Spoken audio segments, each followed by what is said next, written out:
아멘입니다. 정말 은혜로운 찬양 감사드립니다. 오늘 말씀은 요한계시록 2장 4절에서 5절 말씀으로 회복됩니다 라는 제목으로 여러분과 함께 은혜를 나누겠습니다. 먼저 요한계시록 2장 4절에서 5절의 말씀을 우리 한 목소리로 봉독합니다. 시작. 그러나 너를 책망할 것이 있나니 너의 처음 사랑을 버렸느니라. 그러므로 어디서 떨어졌는지를 생각하고 회개하여 처음 행위를 가지라. 만일 그리하지 아니하고 회개하지 아니하면 내가 네게 가서 내 촛대를 그 자리에서 옮기리라. 아멘. 네, 이 말씀과 회복됩니다 라는 말씀과 무슨 관계가 있냐라고 질문을 하더라고요. 그래서 사랑을 잃어버렸기 때문에 문제가 생기고 그 문제를 회복하려면 다시 처음 사랑을 회복해야 되기 때문에 회복됩니다 라는 제목이 연관되어 있다라고 이야기를 해드렸습니다. 오늘 이 요한계시록에 에베소 교회를 향하여 이렇게 말씀을 하는데, 문제의 발단은 뭐냐면 처음 사랑을 버렸기 때문이다 라는 겁니다. 회복이라는 것이 뭐냐면 내 안에 문제가 있는 것을 하나님께서 그 문제를 해결하여 이전으로 또 혹은 이전보다 더 큰 은혜로 함께 해주시겠다라는 약속이고 그 약속을 이루어가는 겁니다. 그게 회복된 것이죠. 자, 그런데 우리가 문제가 왜 발생했느냐 하면 이 교회를 향하여 말하기를 너의 처음 사랑을 버렸다라고 얘기합니다. 누가 버리게 했느냐 하면 내 스스로가 버렸다는 거예요. 거기에 핵심 포인트가 있다라는 겁니다. 이 처음 사랑은 어떤 사랑입니까? 여러분들이 한번 잘 생각해 보십시오. 열정이 있었던 사랑입니다. 여러분들이 아마 이 땅에서 아직은 청년이 돼서 애인은 없어도 나중에 사랑을 배우게 되면 애인을 만나게 되고 또 서로 연애 관계가 되면 열정이 자동으로 생겨요. 그러면 이 열정을 누가 막을 수가 없습니다. 안에서 그냥 용수순치기 때문에 오로지 한 사람을 위해서 그때는 아무것도 안 보입니다. 아마 여러분들 중에 많은 경험자들이 있을 거예요. 저도 그랬었으니까. 두 번째는 거짓이 없는 진실된 것이다라는 거예요. 사랑 안에는 진실함만 있습니다. 어떻게든 간에 그 사랑은 그렇습니다. 참 사랑은 그 안에 진실이 있다라는 거예요. 또 세 번째로 유별남이 있습니다. 오로지 상대에게 관심이 있고 상대에게 맞춰주려고 하고, 우리가 가족 공동체만 봐도 그렇잖아요. 남들하고 구별하고 거기에 유별남이 있고 거기에 열정이 있고 거기에 아이들을 교육할 때도 진실된 삶을 살아라고, 거짓하지 말라고, 거짓말하지 말라고 우리는 늘 가르칩니다. 이게 다 사랑 안에서 이루어진다는 거예요. 그리고 네 번째는 뭐냐면 시선이 고정되어 있어요. 한 곳에 고정되어 있습니다. 이게 바로 사랑이 가지고 있는 특별한 성질들이에요. 그리고 사랑하는 대상, 그가 다 나의 전부가 되게 됩니다. 우리가 십자가를 두고 예수님을 사랑한다고 말을 합니다. 이 5가지가 다 해당이 되고 있는지를 체크해 보라는 거예요. 여러분들 십자가 이 뒤에 여기에 있습니다. 그죠? 이 십자가를 바라보면서 우리가 예배 자리에 참석합니다. 하나님께서 우리에게 주신 그 사랑은 온전한 사랑으로 다가왔습니다. 근데 내 반응이 과연 이것들은 처음에 있었습니다. 열정을 가지고 예배 자리라면 쉬지 않고 달려왔고, 지금도 그 열정을 가지고 신앙생활 하시는 분도 있지만, 조금씩 알아지고 깨달아지고 그러면은 더 열성을 내야 되는데, 더 열성은 고사하고 자꾸만 게으러지는 우리들의 모습들을, 핑계를 대는 우리들의 모습들이 있다라는 거예요. 그것이 바로 문제를 일으키는 하나의 발단으로 발전하게 된다라는 겁니다. 그러면 이 문제들, 내가 가지고 있는 문제들 중을 이거 하나하나 회복시키려면 그러면 조건들이 또 있습니다. 바로 어디서 떨어졌는지를 생각하고 다시 주우라는 겁니다. 하나님께서 그렇게 말씀하셨어요. 너 어디서 떨어졌니? 하고 말하는 겁니다. 어떤 대상에게 네 처음 사랑을 뺏겨버렸니? 라는 거예요. 저 뺏기지 않았는데요. 아니요, 뺏겼기 때문에 문제가 생기는 겁니다. 처음에는 돈인가, 아니면 성공인가, 아니면 쾌락 즉 즐거움, 세상에 살아가는데 야, 한 번 사는 세상 한번 즐겁게 살아보자 라는 마음으로 쾌락을 향하여 가고 있는 것은 아니었는지, 그것도 아니면 부모나 아니면 자식에게 너무 편중되어서 내가 해야 할 일을 망각하고 있는 건 아닌지, 이걸 오해하면 안 됩니다. 부모를 봉양하지 마라 그런 개념이 아니에요. 자식을 케어하지 마라 그런 개념이 아니지 않습니까? 하나님의 말씀 안에서 부모를 섬기고 하나님 말씀 안에서 자녀들을 케어하는, 그게 되고 있느냐? 아니면 네 감정으로 세상 지식을 향하여 성공하라고 외치는 것은 아니냐? 믿음으로 성공하고 사랑으로 성공해야 되는데 이런 것들을 너희가 하고 있는가 혹은 빼앗기고 있는가를 하나하나 점검하라라고 말하고 있는 겁니다. 그래서 주님은 뭐냐면 그 처음 행위를 다시 가지라고 합니다. 근데 다시 가지는데 바로 다시 가지는 게 아니라 조건이 또 하나 더 붙습니다. 뭐냐면 네가 거기서 돌이켰던 것에 대한 회개가 있어야 된다라는 거예요. 회개는 뭐예요? 다시 빼앗겼던 것을 되찾아오는 하나의 과정입니다. 그것을 혼자 할 수 없기 때문에 하나님께 도움을 요청하는 과정이 있어야 한다라는 거예요. 그랬을 때 완전한 회복이 일어나게 되고 거기에 따른 서원이 하게 되는 겁니다. 그래서 여러분들은, 저나 여러분들이 회복을 받으면 감사의 찬양이 입에서 터져 나오게 되어 있습니다. 이 처음 행위, 열정과 그리고 거짓말 없는 진실함과 유별함과 그리고 십자가에 하나님께 시선을 고정했던 거와 그리고 그분에게 올인한 그 모든 시간들, 그걸 다시 찾아오라. 내가 찾아와야 하는 겁니다. 그것을 우리는 해야 된다라는 거예요. 그래서 회개가 굉장히 중요한 겁니다. 성 어거스틴이 한 번 회개하고 다시는 그 자리에 찾아가지 않았던 그 행위, 그게 진짜 회개라는 거예요. 우리는 물론 주님은 7번, 이런 번 7번씩 용서하라고 말씀은 하시지만, 그러나 그 안에는 우리의 다짐과 결단이 반드시 있어서 자꾸 넘어지지 말라고 권면하고 있는 겁니다. 단지 용서하는 그 대상은 끊임없이 용서해 주라, 그 얘기고, 넘어지는 자는 그렇게 넘어지더라도 반드시 일어나라 라는 말씀이 그 안에서 함께 가고 있다라는 거예요. 성경에 보면은 고난에서 회복으로 산 인물들이 있습니다. 한 4분을 제가 소개하겠습니다.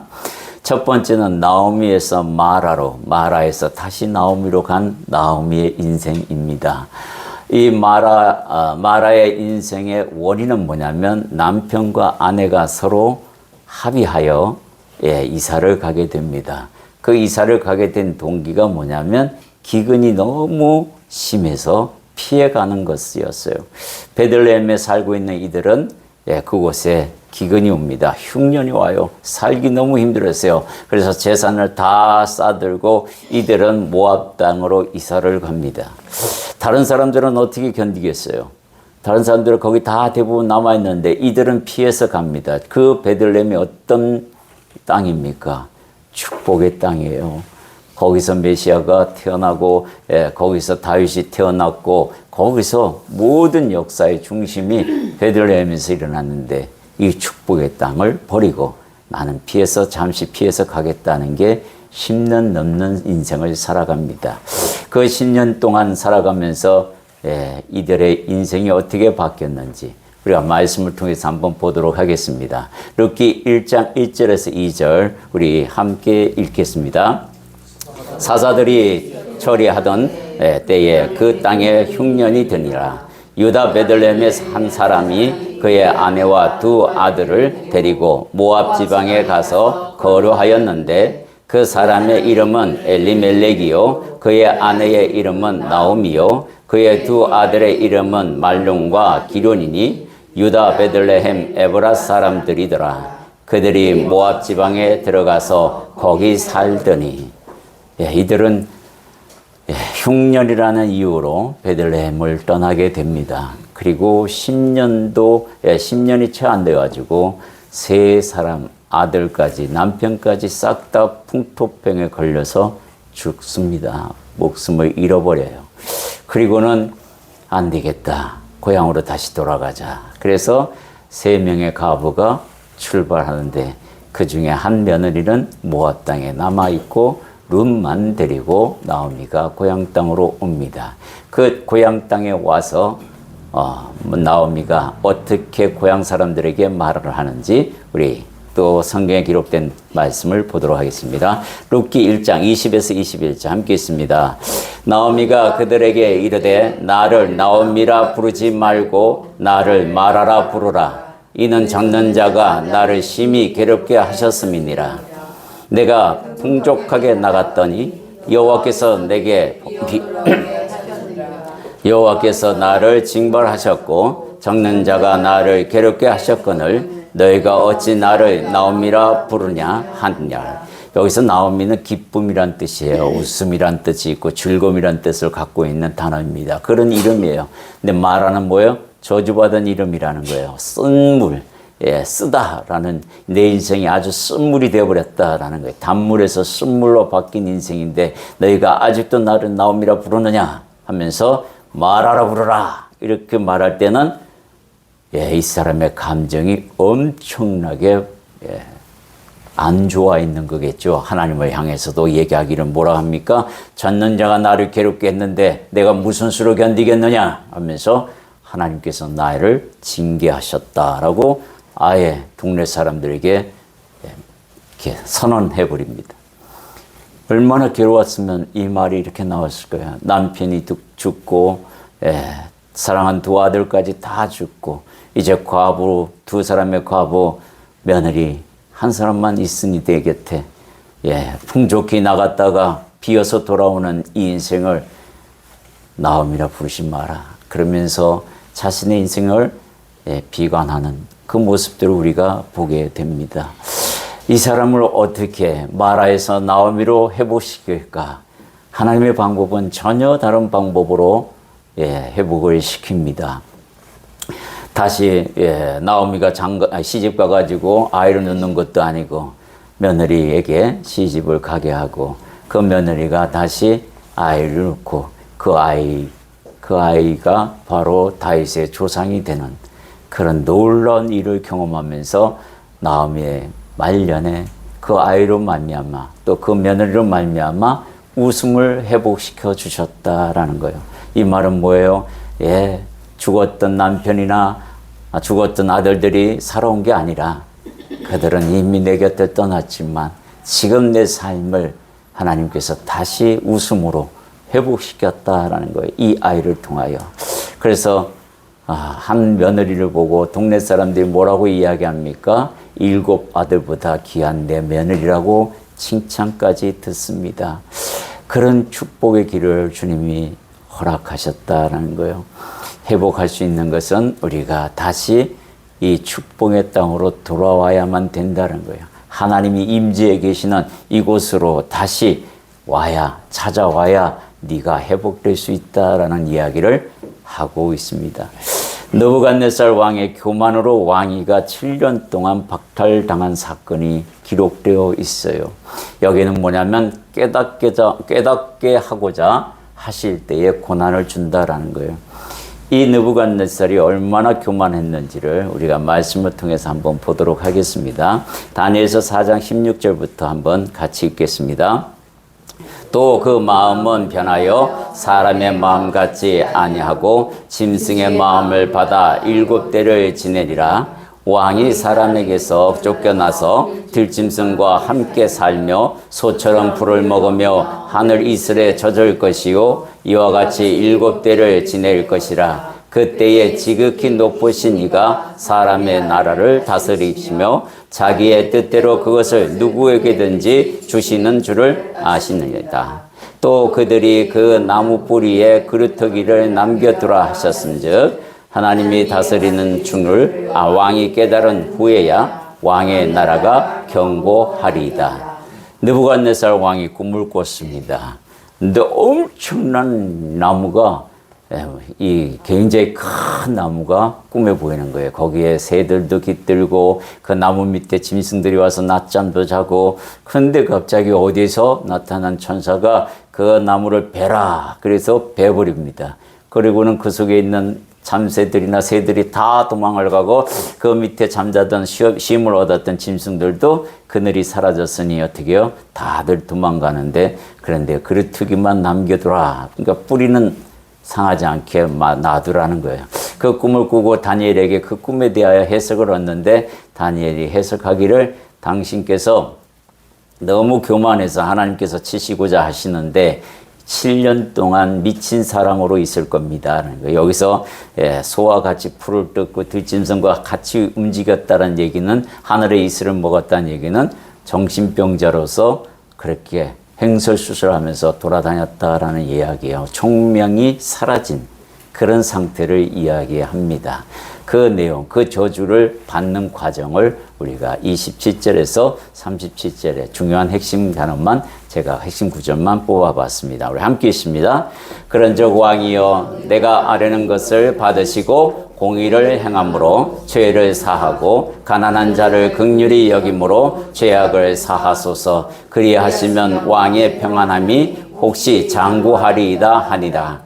12달이 지난 후에 내가 바벨론 왕궁 지붕에서 거닐세. 나 왕이 말하여 이르되 이 큰 바벨론은 내가 능력과 권세로 건설하여 나의 도성으로 삼고 이것으로 내 위엄의 영광을 나타낸 것이 아니냐 하였더니 그러므로 지금 나 느부갓네살은 하늘의 왕을 찬양하며 경배하노니 그의 일이 다 진실하고 그의 행하심이 의로우심으로 교만하게 행하는 자를 그가 능히 낮추심이니라. 아멘. 여기에 핵심 구절이 뭐냐면 다니엘의 그 해석을 듣고 다니엘이 비법을 가르쳐 줍니다. 그 저주를 받지 않는 방법을 가르쳐 주는 게 27절이에요. 그래서 뭐라고 얘기하냐면 공의를 행하십시오. 하나님 보시는 거 앞에서 공의를 행하고 자신의 좀 낮추고 죄를 사하고 그리고 가난한 자들을 긍휼히 여기는 그런 정책으로 바꾸시오. 그러면 하나님께서 그 꿈에 대하여 지연하거나 없애거나 하실 거라는 그런 방법을 가르쳐 주는데 그걸 안 해요. 그래서 12달이 지난 후에 왕궁 옥상에서 뭐라고 혼자 말로 떠드냐면 이 큰 바벨론은 내가 내 능력으로 내 권세로 그렇게 건설하였다 하고 자랑하는 거예요. 교만이 아주 극치에 이르고 있는 거죠. 그래서 이 바벨론을 나의 도성으로 삼고 이것으로 내 위엄의 영광으로 삼을 거라고 아주 선포를 하는데 그때 하늘에서 이 느부갓네살 왕을 칩니다. 그리고 그때부터 쫓겨나서 7년 동안을 들에서 짐승들과 함께 미친 자로 살아가는데 그리고 7년 뒤에 다시 하나님 영이 그에게 부어져서 지혜와 총명이 다시 옴으로 말미암아 37절의 내용으로 스스로 고백합니다. 그 일을 끝내고 총명이 들어옴으로 말미암아 그러므로 지금 나 느부갓네살은 하늘의 왕을 찬양하며 이제 하나님이 계심을 알고 하나님이 전 세계의 모든 것을 움직이고 계신다는 것을 스스로 알고 나의 교만을 낮추셨다. 이렇게 고백하면서 회복됩니다. 교만이 안에 있으면 반드시 문제가 언젠가는 일어난다라는 것을 보여줍니다. 느부갓네살 왕을 통해서 하나님 앞에서 겸손하라 라는 이야기입니다. 겸손은 뭘 의미합니까? 바로 하나님을 인정하고 그의 말씀을 마음에 두고 가까이 하라는 겁니다. 그리고 그것을 행하라는 거예요. 네 고집대로 하지 말고 하나님 말씀이 어떠한지 여쭙고 그 방향을 향하여 걸어가라. 방향을 틀림없이 다니엘을 통해서 지시했건만 자기가 그 꿈을 꾸고도 해석을 듣고도 고치지 아니하는 그 교만함. 12달 동안 기다렸지만 하나님께서 기다려준 그 보람도 없이 이 왕은 스스로 내가 이 바벨론 나라를 건설했다라고 크게 자랑하는 그러므로 말미암아 문제가 생겼다라는 거예요. 므낫세 남유다 왕입니다. 이 므낫세 또한 하나님 앞에 굉장히 혼납니다. 역대에 기록되어 있는 것은 어떤 내용들이냐면 이 왕은 55년 동안 12살에 왕이 되어서 55년 동안 남유다를 치리합니다. 그런데 아버지가 누구죠? 맞아요. 히스기야입니다. 이 정도는 답이 나오셔야 됩니다. 히스기야 왕이 아버지였어요. 그럼 히스기야 왕은 어떤 왕이었어요? 하나님 앞에서? 예, 선한 왕이었어요. 겸손했어요. 그래서 산당들을 다 부수고 하나님을 경외하는 그 율법을 백성들에게 가르치고 제사장들을 통해서 그렇게 했던 왕이었습니다. 그런데 왜 이 아들은 므낫세는 그의 아버지의 뜻을 받들지 않았을까요? 아버지의 뜻을 받들지 아니하고 아하스, 그의 할아버지의 뜻을 받들어 온갖 더러운 짓은 다 합니다. 세상에 이 므낫세 죄 때문에 백성들이 게임에 빠져서 므낫세의 게임에 빠져서 어떻게 합니까? 우상을 섬기게 되죠. 그 죄가 엄청나게 큽니다.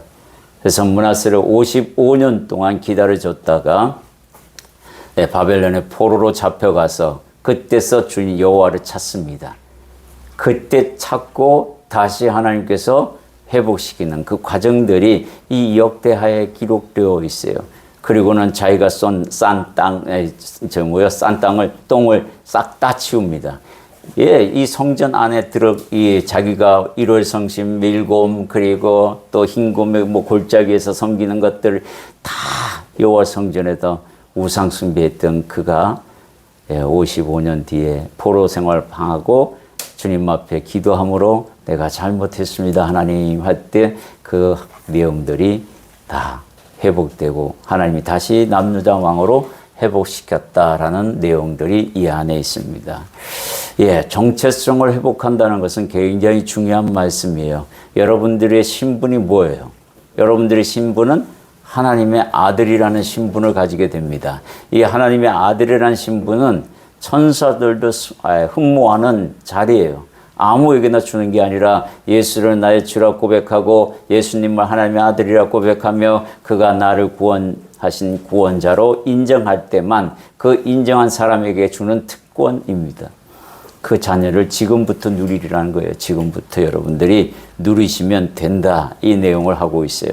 네 번째 인물은 욥의 경우입니다. 욥은 우리가 인생을 살아가면서 욥 같은 사람은 진짜 고난받지 말아야 된다고 생각이 드는 사람 중에 한 사람입니다. 그런데 왜 고난을 받았냐면 2% 부족한 부분들을 채우는 과정입니다. 근데 우리가 가만히 보면 사탄이 제일 먼저 욥기에 나오죠. 거기서 사탄이 천국에서 회의가 열립니다. 거기에 참석해서 욥을 참소합니다. 참소해요. 그리고 그 참소한 내용을 주님이 들었으므로 말미암아 공의를 행합니다. 근데 주님은 그것을 2% 부족한 것을 용납하셨는데도 불구하고 사탄이 계속 끈질기게 요구를 합니다. 그래서 하나님이 그러면 한번 테스트 해봐라 하고 허락을 하게 되는 과정들을 여러분들이 읽어서 알게 됩니다. 그런데 욥은 기대와 같이 그 2%를 충족시키고 하나님 앞에 신앙 고백을 하게 하는 그런 모습들이 있습니다. 너무 교만한 것도 아니고 하나님께서 의인이라고 인정했던 욥, 그 말은 뭐냐면 예수를 믿고 의인으로 칭의받은 우리들이 이 2% 부족한 것 때문에 마귀에게 참소당하는 경우가 있을 수 있다라고 보여주는 겁니다. 그 내용들을 한번 우리가 읽고 지나가겠습니다. 욥기 32장 2절에서 3절 함께 있습니다. 람 족속 부스 사람 바라겔의 아들 엘리후가 화를 내니 그가 욥에게 화를 내면 욥이 하나님보다 자기가 의롭다 함이요 또 세 친구에게 화를 내면 그들이 능히 대답하지 못하면서도 욥을 정죄함이라. 이 엘리후가 제3자인데 계속 다 듣다가 마지막쯤 가가지고 두 사람에게 야단을 치는 겁니다. 하나는 욥에게 또 하나는 세 명의 친구에게. 이 사람이 다 들었는데 욥이 어떻게 말을 하다 보니까 자기 의를 막 강조하다 보니까 내가 하나님만큼이나 의롭다. 사람인데도 그렇게 친구들에게 막 어필을 하게 되는 거예요. 그걸 듣고 한 말씀 하십니다. 이 엘리후가 바로 예수님의 그림자다라고 성경학자는 이야기하는 부분도 많이 있습니다. 그래 그의 잘못을 분명하게 지적을 해줍니다. 그 말을 듣고 욥의 병은 이제 하나님 앞에서 이야기하면서 떠나가게 되는데, 하나님께서 욥기 40장 3절에서 4절 우리 함께 있습니다. 욥이 여호와께 대답하여 이르되 보소서 나는 비천하오니 무엇이라 주께 대답하리이까? 손으로 내 입을 가릴 뿐이로소이다. 손으로 자기 입을 가린답니다. 이제 내가 아무리 의롭다고 해도 어찌 하나님께 비할 수 있겠나이까. 그러면서 내가 귀로만 듣다가 이제 하나님을 봅니다. 눈으로 보는 신앙이 되고 체험하는 신앙이 되어버렸다라는 거예요. 그 2%가 채워질 때에 회복이 일어난다라는 것을 우리에게 이야기하고 있습니다. 하나님을 정확하게 여러분들이 알기를 소망해야 합니다. 그렇게 해도 정확하게 알 수가 없는 거예요. 그런데 그렇게 노력하는 자에게는 남들보다 큰 은혜가 임할 줄 믿습니다. 지금까지 문제 발생의 예를 4분의 인물로 여러분에게 소개를 했습니다. 한번 이렇게 정리해서 여러분에게 말씀드리겠습니다. 첫 번째 예는 잘못된 선택으로 생긴 비극의 삶, 나오미의 인생을 통해서 여러분과 함께 말씀을 나눴어요. 회복은 다시 축복의 땅으로 돌아왔을 때에 가능해집니다. 말씀대로 네가 어디서 떨어졌는지 그 출발점을 찾아보라 했을 때에 내가 남편과 함께 그 축복의 땅 베들레헴을 떠나서 문제가 생겼구나. 그러니 그리로 돌아가야겠다. 그래서 돌아옵니다. 물론 죽은 남편과 자식은 돌아오지 않으나 그 쓴물과 같은 마라의 인생을 다시 웃음을 입가에 채워주시는 나오미의 인생으로 바꾸어주는 하나님의 은혜를 체험하게 됩니다. 우리가 살아가면서 이렇게 잘못된 선택을 할 때가 있습니다. 그때는 어떻게 해야 돼요? 바짝 엎드려야 합니다. 그리고 내가 하나님 앞에서 잘못한 것을 찾아서 하나하나 해결하고 다시는 그런 일을 하지 아니하고 하나님을 처음으로 두겠습니다라는 그 고백이 함께 한다면 반드시 회복시키시고 내 입가에 다시 웃음을 찾게 하실 거라고 믿습니다. 두 번째는 느부갓네살 왕을 통해서 교만이 불러온 저주입니다. 교만이 많은 사람들이 있어요. 제 주변에도 꽤 많이 있습니다. 이 사람은 미친 사람처럼 7년 동안 살게 돼요. 그리고 난 뒤에 하늘에서 지혜를 다시 받고 하나님을 대적했다가는 문제 심각해진다는 것을 스스로 깨닫게 됩니다. 순종밖에는 답이 없습니다. 겸손과 순종은 같이 가는 겁니다. 교만과 순종은 반대로 가는 거예요. 내가 우선이 되니 하나님 말씀은 뒷전일 수밖에 없잖아요. 하나님의 주권을 인정하고 내가 그분에게 겸손히 내 문제를 내려놓는다면 하나님이 보시고 해결해 주실 거라는 거예요. 이 느부갓네살 왕은 7년 동안 미친 사람의 짓을 자기도 모르게 하면서 인생을 살아왔습니다. 그 살아온 인생을 뒤돌아보실 때 얼마나 끔찍했어요. 내가 하나님을 대적하여 내 나를 높였더니 이런 문제가 생기는구나. 겸손을 버리고 교만을 택한 그 결과가 엄청난 대가를 지불받는구나 라는 것을 알게 됩니다. 우리는 이런 교만을 버려야 합니다. 겸손을 취하여 하나님께 낮은 자세로 나가면 되겠습니다. 세 번째는 므낫세 왕을 통해서 하나님을 떠난 우상을 섬기며 인생이 마침내 고난을 통해서 다시 하나님이 부르십니다. 그래서 회복이 돼요. 이 사람 같은 경우는 하나님이 끝까지 떠나지 않냐고 붙들고 있었기 때문에 가능한 것도 있습니다. 그와 같이 므낫세가 어떤 존재냐면 하나님 앞에서 진짜 엄청난 죄를 짓습니다. 그 죄의 대가는 참으로 말로 다 할 수 없을 만큼 하나님께서 아주 치를 떠십니다. 그런데도 불구하고 이가 회개했을 때는 하나님의 말씀대로 회개는 용서를 불러오게 됩니다.